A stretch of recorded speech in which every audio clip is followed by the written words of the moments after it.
होणार आहे थोडंसं बघा हा लहान होणार आहे इथे. याचा अर्थ काय की हे यू आय कंपोनंट आहे त्याला आपण व्ही वाय असं नाव देऊयात. थोड्या वेळाने ना ते आफ्टर सम टाइम आहे ना इथपर्यंत दॅट बिकम्स लेस. म्हणजे हा यू आय असा कमी कमी कमी होत जातोय. मग इथं समजा विचारलं एखादं तर अजून थोडासा छोटा, हा मात्र सेम, हा मात्र सेम. आणि या पॉईंटला तर काय झालं, हे जे कंपोनंट आहे ना यू आय बघा याचा जो ट्रॅव्हल आपण पाहिला पहिल्यांदा तो एवढा होता, पुन्हा तो लहान झाला, पुन्हा अजून छोटा आणि direct zero. So velocity in this direction decreases. या डायरेक्शनची जी वेलॉसिटी आहे ती डिक्रीज होत चालली आहे आणि इथं गेल्यावर तर ती झिरो व्हायला लागली आहे.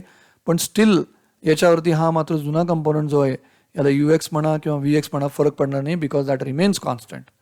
या पॉईंटला बघा वेलॉसिटीज काय व्हायला लागलेत, वेलॉसिटी ही कंपोनंट कमी कमी कमी कमी कमी होत झिरो व्हायला लागले. पण इमिजिएटली आफ्टर दिस पॉईंट बघा आफ्टर दिस पॉईंट पुन्हा हा वाढत चालणार आहे. समजा पहिल्यांदा तो इथे एवढा असेल, हा मात्र तेवढाच आहे आधीचाच. या पॉईंटला थोडा अजून वाढेल, हा तेवढाच राहील आणि या पॉईंटला मॅक्सिमम होईल तो व्ही वाय. ओके, हा पॉईंटला मॅक्सिमम होईल. It may be equal to U Y and equal this, हे मात्र तेवढाच राहील यू एक्स. म्हणजे काय ऑब्झर्वेशन होते पहिलं की हा जो हॉरिझॉन्टल कंपोनंट ऑफ वेलॉसिटी आहे त्याची डायरेक्शन जे हॉरिझॉन्टली राईटवर्ड आहे त्याचा मॅग्नेट्यूड हा रिड्यूस होतच नाही. म्हणून त्याची लाईन जी काढली मी, कारण आपल्याला माहिती आहे ना वेक्टर काय दाखवतं, length of arrow is always a magnitude, बरोबर. So this value, this value, this value, this value, this value and this remains constant, remains same म्हणता येईल. Magnitude and direction not changing. डायरेक्शनमध्ये पण चेंज होत नाही, मॅग्नेट्यूडमध्ये change होत नाही. म्हणजे कसलं मोशन आहे, uniform velocity motion where acceleration is zero in this direction. म्हणून जनरली काय म्हटलं जातं, ए एक्स जर मी काढायला घेतला इथं, ए एक्स इज झिरो इयर. जर याला मी एक्स ॲक्सिस म्हणलं, बघा एक्स ॲक्सिस म्हणलं आणि याला जर आपण वाय ॲक्सिस म्हणलं तर A X is zero and A Y मात्र काय येणार आहे, g. That is taken minus g for upward motion. Okay, बघितलं आपण. And for all motion we have studied that. बघा आता इथं काय आलं मग, वेलॉसिटीच्या बाबतीमध्ये हे बदल झाले. जीची डायरेक्शन मी काढायची ठरवली तर बघा हे जी तेवढाच आहे. हा ब्ल्यू कलरचा मी जी काढतोय बघा, जी हा नेहमी कसा ॲक्ट आहे, व्हर्टिकली डाऊनवर्ड केव्हाही कुठेही g, here also g, here also g. ह्या जीचा आरो मी चेंज नाही केला, स्लाइटली चेंज झाला असेल पण चेंज नाही केला, म्हणजे जी रिमेन्स कॉन्स्टंट. जीचं magnitude 9.81 metre per second square. Everywhere it is constant, everywhere it is constant. बघा आपण काय डिस्कस करतोय, we are discussing direction of component of velocity and acceleration. वेलॉसिटीच्या बाबतीत काय विचार करताय, हा जो यू आहे रिझल्टंट, ह्याचे दोन कंपोनंट आहेत. यू एक्स नेहमी कसा असतो, कॉन्स्टंट. त्याची व्हॅल्यू चेंज होते का, नाही होत. यू आय चेंजेस, कसं चेंजेस, पहिल्यांदा ती मॅक्सिमम असेल, पुन्हा कमी होईल कमी होईल कमी होईल झिरो होईल आणि पुन्हा ती वाढायला लागेल. आफ्टर दिस पुन्हा ती वाढायला लागेल and year again it becomes a maximum. म्हणजे हा जो काही चेंज होणार आहे तो व्हर्टिकल कंपोनंट ऑफ वेलॉसिटीमध्ये होईल, horizontal component of velocity change होणार नाही. आणि की पॉईंट लक्षात घ्या, या पॉईंटला U X and U I are the initial conditions. या पॉईंटला व्हर्टिकल डायरेक्शनमध्ये वेलॉसिटी किती, झिरो. विचार करा, व्हर्टिकल डायरेक्शनमध्ये वेलॉसिटी झिरो आहे म्हणूनच त्याचं मोशन वर जाणार नाही आहे, तिथं थांबणार आहे. ते थांबणार आहे म्हणजे तिथं स्टॉप नाही होणार आहे, पण because of gravity again falls but follows this path. मी तर तुम्हाला अगदी रफ लँग्वेज मी सांगेल, हे असं मोशन काय होतं माहिती आहे का, यू एक्स हा नेहमी ना त्याला आपल्या यू एक्समध्ये असा आहे की हॉरिझॉन्टल डायरेक्शनमध्ये नेहमी त्याला खेचत होतो. म्हणून काय होतंय, वरती पण जायचं इकडे पण जायचं, वरती पण जायचं इकडे पण जायचं, वरती पण जायचं इकडे पण जायचं. मग कसं जायचं, तर त्याचा एक रिझल्टंट त्यांनी काढतो आणि तो रिझल्टंट म्हणजेच हा ट्रॅजेक्टरी पाथ, रिझल्टंट म्हणजेच हा पॅराबोलिक पाथ. लक्षात घ्या, दिस रिझल्टंट इज नथिंग बट जे आपल्याला मिळाले. सिम्पल आहे ना, व्हर्टिकली तुम्ही एकदम थिटा 90 डिग्री सोडलात, आयडियल आहे ते. पण समजा आपण विचार करू एका छोट्या हाईटसाठी आपण सोडलं तर तो करेक्ट वर जाईल, कारण त्याला हॉरिझॉन्टली वेलॉसिटी दिलीच नाही आपण. आणि एखादा पार्टिकल आपण हॉरिझॉन्टलीच जर प्रोजेक्ट केला, हॉरिझॉन्टलीच त्याला ढकललं, पुश केला, हॉरिझॉन्टली जात राहील तो. पण जेव्हा आपण त्याला ऑलरेडी इन्क्लाइंडच सोडलंय, बघा आपण दिवाळीत रॉकेट उडवतो, तो एक्झॅक्टली आपला आयडियली काय अपेक्षित आहे की व्हर्टिकली जावं, व्हर्टिकली जात नाही तो. तो बघा असाच पाथ घेतो, तो असाच सरकन एका पण दुसऱ्याच्या घरावर जाऊन पडत असतो की नाही, आपल्याच घरात कधीच पडत नाही. किंवा आपण जिथे थांबलो तिथंच पुन्हा येतो का, तो नाही येत. म्हणजे practically motion is this because of this. आणि त्या रिझन आहेत तिथे, आपण एअर रेजिस्टन्स तिथे कन्सिडर करावं लागेल. Because of air resistance this happens. तर जनरली रॉकेट हा आपल्या घरात न पडता दुसऱ्याच्या घरात जाऊन पडतो because of this projectile motion, because of this components of velocity. Horizontally vertically दोन वेगळे कंपोनंट आहेत त्याला. हॉरिझॉन्टली आपण काही दिलंच नाही आहे, कॉन्स्टंट वेलॉसिटी आहे. व्हर्टिकली मात्र इन्क्लाइंड वेलॉसिटी दिली. इन्क्लाइंड दिली म्हणले की त्याचे दोन कंपोनंट झाले. आपण शिकले की नाही resultant having two components. So these are the UX and UI are the two components. ह्याच्यातला चेंज ऑब्झर्व करा. ओके, फार डिटेलमध्ये गरज नाही, पण चेंज ऑब्झर्व करा. UX remains constant throughout. हा चेंज जो आहे मी थोडा बघा इथे कन्क्लूड केलाय. हा जो कन्क्लुजन आहे that you have to remember. Okay, बघा up to maximum height VY upward, बरोबर आहे. Up to maximum height VY upward आहे ना. ही VY ची डायरेक्शन कशी आहे? अपवर्ड अपवर्ड अपवर्ड, आणि इथं तर 0 झाली. आफ्टर मॅक्सिमम हाईट VY कसं आहे? Downward direction. ओके, डायरेक्शनचा विचार करू आपण. Downward. At maximum height VY किती आहे? 0. At any point on trajectory VX कसं आहे? Rightward. And G is always downward. म्हणजे आपण जर मी तुम्हाला सेपरेट क्वेश्चन विचारतो, म्हणजे ह्याला कन्क्लूड करता येईल आपल्याला. UXच्या बाबतीमध्ये सांगा मला मॅग्निट्यूडचं काय होतं? Yes, remains constant. डायरेक्शनच्या बाबतीमध्ये rightward always, that is also remains constant. UIच्या बाबतीमध्ये up to maximum height direction upward, at maximum height 0, after maximum height downward.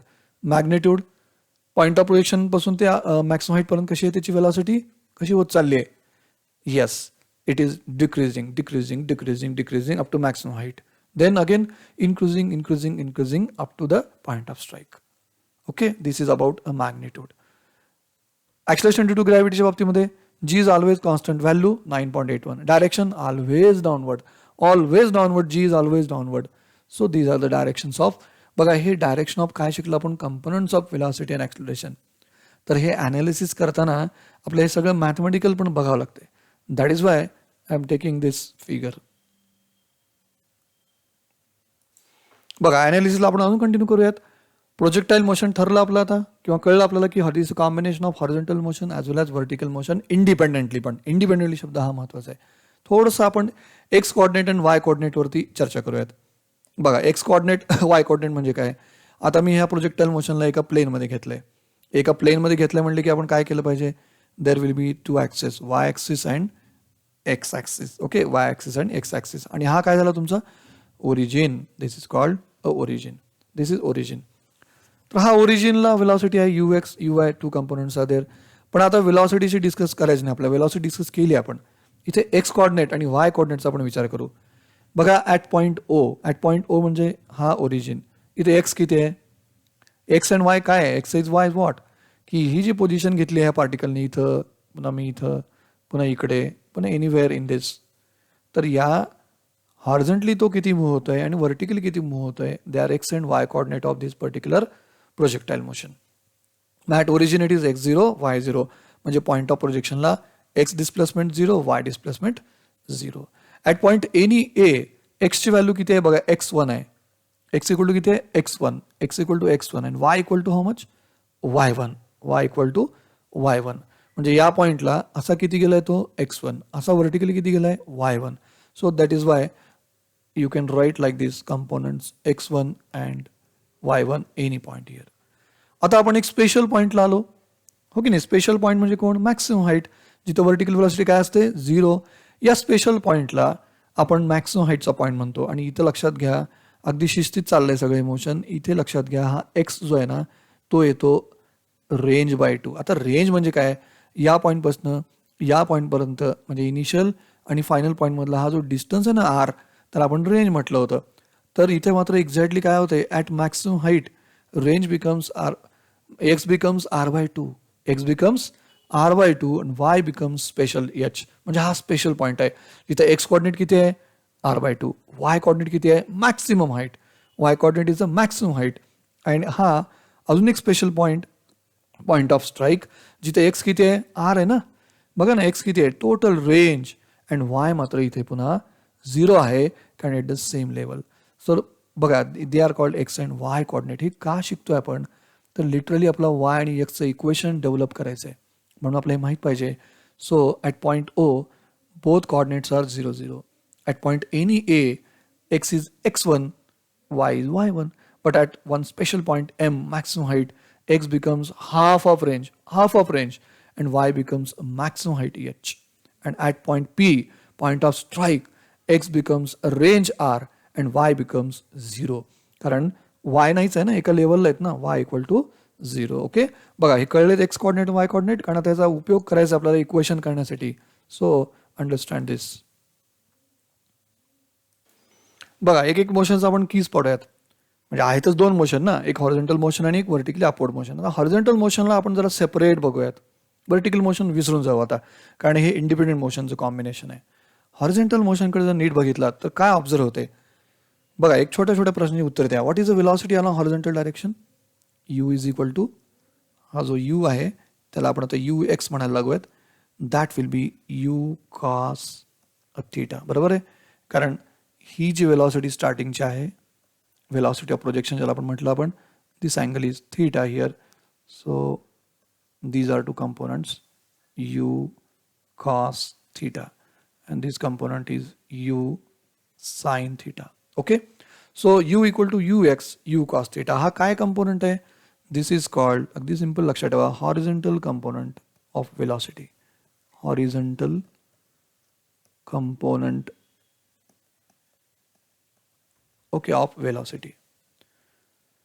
मग आता मला काय हवं आहे? डिस्प्लेसमेंट पाहिजे मला. डिस्प्लेसमेंट कसला पाहिजे? ह्या पॉईंट ऑफ प्रोजेक्शनपासून ते पॉईंट ऑफ स्ट्राईकपर्यंत. ओके, ह्या पॉईंट ऑफ प्रोजेक्शनपासून ते पॉईंट ऑफ स्ट्राईकपर्यंत मला काय पाहिजे? Displacement. I want displacement here. मग आता तो डिस्प्लेसमेंट काय येतो बघूयात. आता बघा नॉर्मली एखादा पार्टिकल, बघा आपण थोडंसं वेगळा विचार करू, बेसिकला जाऊयात. बघा एखादा पार्टिकल इथून स्टार्ट झाला आहे with some velocity U, and after some time तो जर इथं गेला असेल, ओके, आफ्टर सम टाइम तो इथे गेला असेल, and that is nothing but displacement x, आणि याला टाइम टी लागला असेल.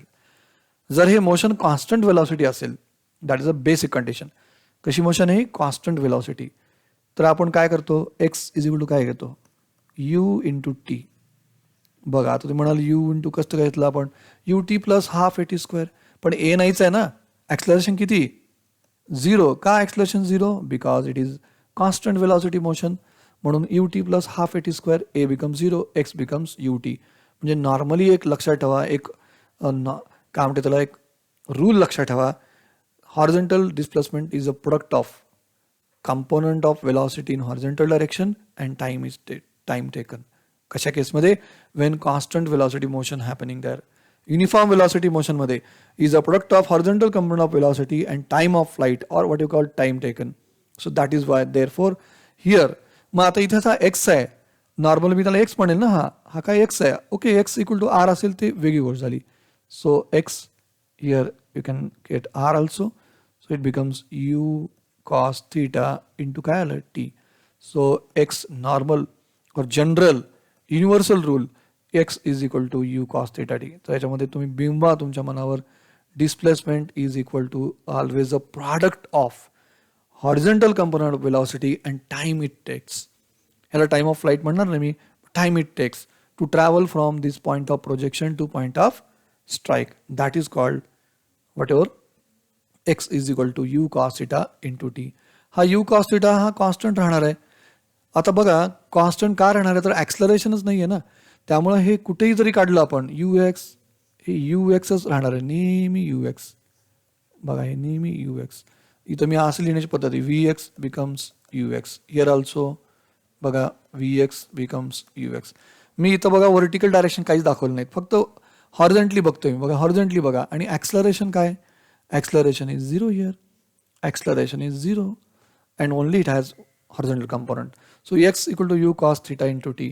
So displacement is a product of horizontal component of velocity into time it text.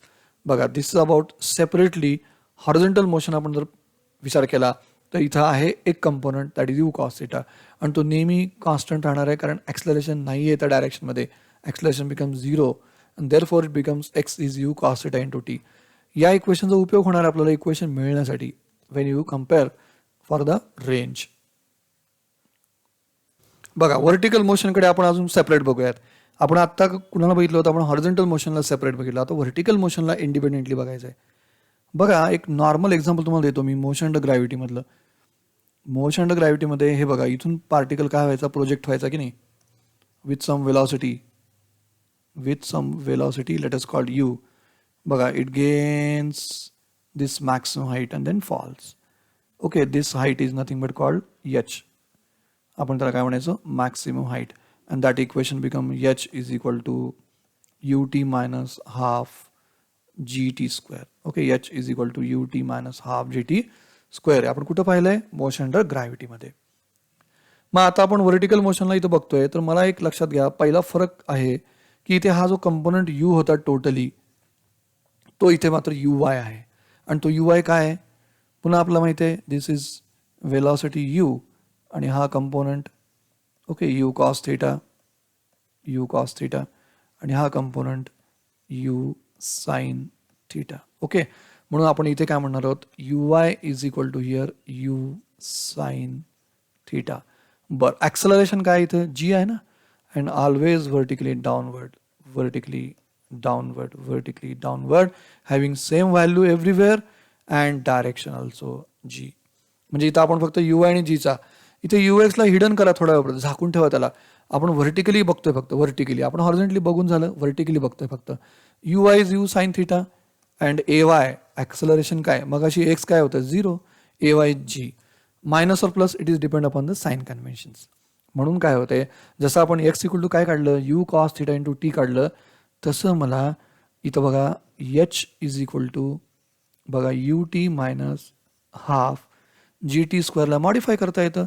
एचच्या ऐवजी मी y म्हणेल आता, एनी डिस्टन्स y, h म्हणजे काय, एनी हाईट. मग ते y इथं राहील कुठे, everywhere, every position. And here you must write UYT, कारण जी इनिशियल वेलॉसिटी मिळाली आहे त्याच्या वाट्याला कुठला आलाय कंपोनंट, uy कंपोनंट आहे. लक्षात घ्या, बघा u होता ओरिजिनली 10, अँगल असेल 30, 10 sin 30 वाट्याला आलाय बिचारायला, बिकॉज 10 cos 30 कुठे गेलाय, हॉरिझॉन्टली गेलाय. म्हणून UYT minus half GT square. So we get equation y is equal to u sin theta t minus half GT square. बघा, अजून एक मस्त इक्वेशन तयार झालं आपल्याकडे, y equal to u sin theta t minus half GT square. आणि x काय म्हणलं होतं तुम्ही, u cos theta into t असं म्हटलं होतं आपण, पण त्याला y equal to u sin theta t minus half GT square. हे दोन इक्वेशन्स जे आहेत, they are the basic crux of this projectile motion. x is equal to, for any horizontal distance you can use universal rule, x is equal to u cos theta into t and y equal to u sin theta t minus half gt square. So these are the two equations we getting here. X is equal to x coordinate of the position of particle, which is u cos theta into t, and y equal to u sin theta t minus half gt square. हे बघा, आपण आपला जो perspective आहे, perspective म्हणजे आपला जो दृष्टिकोन आहे, तो आपण हॉरिझॉन्टली वेगळा पाहिला, व्हर्टिकली वेगळा पाहिला. स्वतःला असे प्रश्न विचारा ना, हॉरिझॉन्टल मध्ये वेलॉसिटी कोण आहे, ux आहे, कशी असते ती, कॉन्स्टंट राहते. ॲक्सलरेशन काय बाबा, 0 असते, म्हणजे मोशन कसलं आहे, युनिफॉर्म वेलॉसिटी मोशन आहे. व्हर्टिकली काय, कोण कंपोनंट आहे, uy, काय असतो तो, u sin theta. ॲक्सलरेशन किती आहे, g आहे, कशी असते डायरेक्शन, डाऊनवर्ड. मॅग्नेट्यूड काय असतं, सेम. मोशन कसलं आहे मग, vertically upward motion up to maximum height, then vertically downward motion because of gravitational acceleration. बघा, हे जे मी सगळं सांगितलं, हे प्रश्न तुम्ही स्वतःला विचारा, you get answers and you get clear this type of motion, projectile motion. Okay, चला आपण अजून पुढे जाऊयात. बघा, नेट डिस्प्लेसमेंटवर आपण चर्चा करू. Net displacement is very important term here, कारण डिस्प्लेसमेंट हॉरिझॉन्टली पण व्हायला लागले आणि व्हर्टिकली पण व्हायला लागले, म्हणजे नेट डिस्प्लेसमेंट हा रिझल्टंट असला पाहिजे याचा अर्थ. जर आपण थोडासा विचार करूयात, हा पॉईंट ऑफ प्रोजेक्शन आहे, तुला माहित झाला, आता ओळखीत झाला ना सगळ्यांना पॉईंट ऑफ प्रोजेक्शन. हां, त्याची ओळख करून घ्यायची चांगली. मग बघा, इथे पोझिशन मिळाली आपल्याला, तर तुम्हाला विचारलं की नेट डिस्प्लेसमेंट काय येते, तर तुम्ही म्हणाल एवढं काय याच्यात, पॉईंट ऑफ प्रोजेक्शन आणि ह्या पॉईंटला जोडा, स्ट्रेट लाईननी जोडा, that is displacement. Okay, very good, you are now becoming smart. मग याचे कंपोनंट काय, एक्स आणि वाय. मग या केसमध्ये कुणी सांगेल डिस्प्लेसमेंट काय येते, यस इज इक्वल टू है ना, अंडर रूट ऑफ पायथागोरस आला, x square plus Y square. हा काय राहील, डिस्प्लेसमेंट. कुणी म्हणलं सर आपलं इथं कसं काढता येतं, लाईन जॉईन करा, याला आपण समजा काय म्हणूयात, यस एम असं काय वेगळं नाव देऊयात, एस ॲट मॅक्सिमम हाईट. बघा, एस ॲट मॅक्सिमम हाईट कसं काढता, काय येतो एक्स इथं आपण आत्ता पाहिलं एक्स काय येतो r/2 yes very good r/2 square plus this height is what h square this h square so yes m becomes in this way. आणि जर आपल्याला कोणी विचारलं की या पॉइंटला काय येते या पॉइंटला तर तुम्ही म्हणाल एक्स किती येतं असं विचारल्यावर मी काय म्हणाल तुम्ही एक्स इक्वल टू आर येते वाय इक्वल टू 0 येते. S at this point becomes under root of that is r square plus 0 square म्हणजे काय s p is becomes r here. तर अशा तऱ्हेने आपल्याला डिस्प्लेसमेंट काढता येते. म्हणजे कुठेही आता ओ पॉईंटला डिस्प्लेसमेंट किती 0 इज नो डिस्प्लेसमेंट. पण या पॉईंटला जर बघितलं तर that is resultant of X square plus Y square. Maximum हाईटला म्हटल्यावर resultant of r/2 square and h square. h कुठे आहे h is here here is a h and here is a r/2 and at this point s equal to x equal to r y equal to 0 and we get resultant sp equal to r. बघा असा आपण net डिस्प्लेसमेंटचा विचार करू शकतो. बघा displacement नंतर velocity पण आपण विचार करूयात. वेलॉसिटी ॲट एनी पॉईंट कशी काढायची. वेलॉसिटी ॲट एनी पॉईंट बघा या पॉईंटला तुम्ही सांगाल वेलॉसिटी u आहे पण आफ्टर सम टाइम t म्हणजे ॲट टाइम t वेलॉसिटी कशी काढणार v equal to again same story okay vx square plus vy square v equal to vx square plus vy square. इथे कुठलाही टाइम t असेल इथं मात्र हा स्पेशल टाइम आहे. हा स्पेशल टाइमला आपण काय म्हणलं होतं टाइम ऑफ फ्लाईट. त्या टाइम ऑफ फ्लाईटला पण अशाच पद्धतीने आपलं काढावं लागेल. आणि इथला जो अँगल बनवला आहे आपण इथे जो अँगल बनवला आहे टॅन अल्फा जो आहे ह्या वेलॉसिटीने कुणाशी अँगल केलेला आहे horizontal कंपोनंटशी. And that is given by tan alpha equal to Vy by Vx. And alpha is nothing but equal to tan inverse of Vy by Vx. Tan inverse of Vy by Vx. बघा displacement कसा काढला आपण resultant काढला त्या particular x आणि Y कोऑर्डिनेटचा. आणि velocity कशी काढणार आहेत अगेन रिझल्टंट. वेक्टर फॉर्म कसा असेल याचा वेक्टर फॉर्म असेल ना vxi cap plus vyj cap. This is a vector form of velocity at any point p and tan alpha given by this. आता ही जी वेलॉसिटी आहे ती मात्र आपल्याला कशी काढता येते त्यासाठी आपल्याला वेगळं ॲनालिसिस करायचं आहे. ओके तर बघा ह्याच्यामध्ये आपण काय शिकलं सगळं how it displace what is a net displacement in that. म्हणजे projectile motion on the same लेवलच्या सगळ्या व्हरायटी पाहिल्या आपण. हॉरिझॉन्टल मोशन सेपरेटली पहा वर्टिकल मोशन सेपरेटली पहा. This is my suggestion to you always see separately. मग separate केलात की मग तुम्हाला कंबाईन करता येतील. Okay combine is a resultant it's okay but displacement this is a velocity in point T. Horizontal मोशनमध्ये ॲक्सलरेशनची direction काय हे सगळं conclusively just note down all the things and then ready for derivation expression of this to all equations and standard फॉर्म्युले तयार होणार आहेत. पण standard फॉर्म्युले हे पाठ करण्यापेक्षा ते लक्षात राहतील आपोआप पण ते कसे येतात हे आपल्याला मात्र माहीत पाहिजे सो दॅट याचा पूर्ण ॲनालिसिस तुम्हाला करता येऊ शकतं.